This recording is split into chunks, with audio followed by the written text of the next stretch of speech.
अस्सलामुअलैकुम गाइस, क्या हाल चाल है। आज ना हमने बाज़ार जाना था तो हम बाज़ार जा रहे हैं। तो बाज़ार वगैरह तो हम पहुंच गए थे। उसके बाद यहाँ से एक दो चीज़ें वगैरह लेनी थी हमने, और बाकी तो खाने वाली चीज़ें लेनी थी। तो यहाँ पे इतने ज़्यादा हैंड बैग पड़े हुए थे, इतने प्यारे प्यारे। और हमारे पास हैंड बैग भी है, और मेकअप की चीज़ें इतनी ज़्यादा पड़ी हुई थी, नेल पेंट वगैरह। तो हम तो एक कलर की नेल पेंट लगाते हैं, वही हमें अच्छी लगती है। तो हमने नेल पेंट भी नहीं लिए, कुछ भी नहीं लिया, बस रिंग्स वगैरह लिए हुए हैं।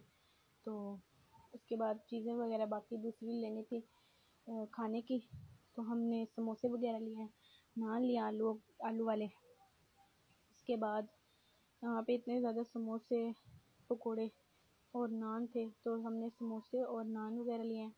और फिर हम ये दूसरी शॉप पे चले गए, वहाँ से हमने पापड़ वगैरह लिए हैं, बादाम लिए हैं। उसके बाद मैकरोनी लिया है,